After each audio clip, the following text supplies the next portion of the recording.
How does the concept of alignment help in minimizing organizational drama?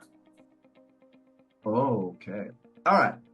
So I'd like to talk a little bit about this concept we call contrast and the role it plays inside of organizations. Contrast comes from the word contra or contra, meaning against. Against what? Well, maybe if it's individual contrast you're experiencing, it's against what you want. You're experiencing something that's against your way of thinking. It's against the direction you want to go. So you will experience contrast. You wouldn't call it that. You would just say, oh, I didn't like that, or a terrible thing happened, or I got bad news, or that person was a jerk, all that kind of stuff. Anything that elicits a negative emotion is likely the result of the contrast you experience.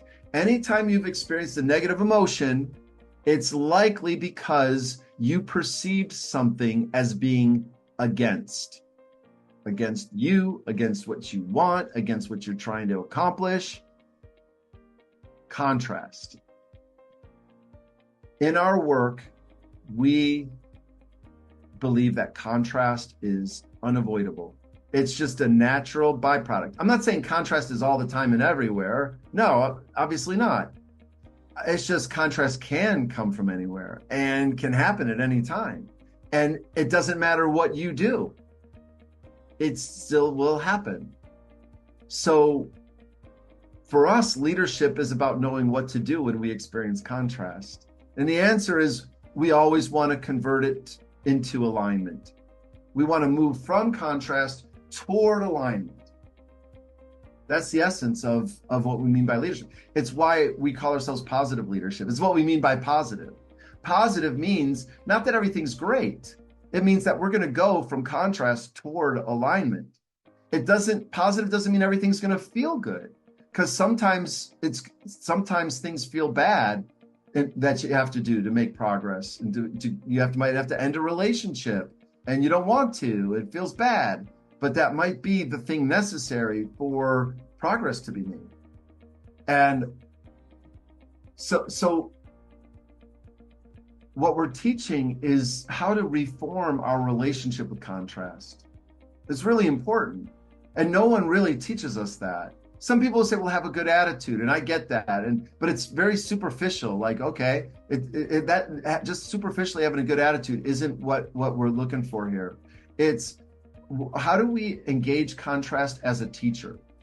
How do we recognize it and not get sucked into those negative emotions, which is very difficult to do and probably impossible to do. So it's really about how do we, despite those negative emotions, learn to experience contrast as a teacher and not as an enemy, and to experience maybe the negative emotions, but not get sucked into what I call the vortex of drama.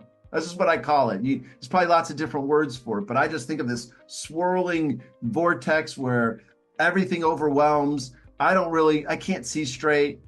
And I'm usually not going to feel good about any of the outcomes. I want to avoid going into the vortex of drama. I want to instead recognize that contrast exists, that's occurring, and then to stop and inquire. That's what you do with a teacher. You don't tell the teacher, you ask the teacher. What does this mean? What do I need to stop doing? What do I need to stop someone else doing? Or what do I need to start doing? What's old that I need to get rid of? What's new that I might need to acquire? And if I pay attention and I make the right on that, then I will make progress. I will. That in fact, anytime you've made progress, that is why.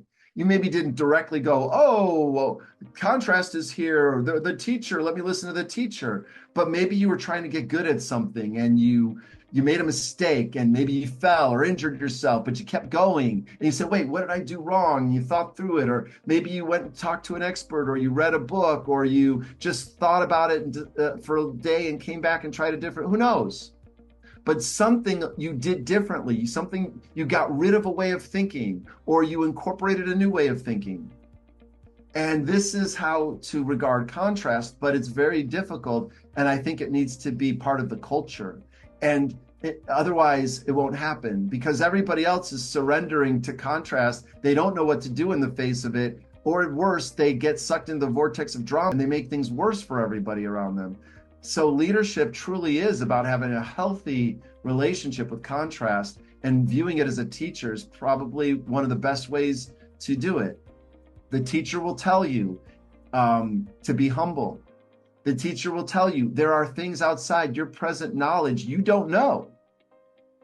The teacher will tell you, here's what we need to get clear on if we want to make progress.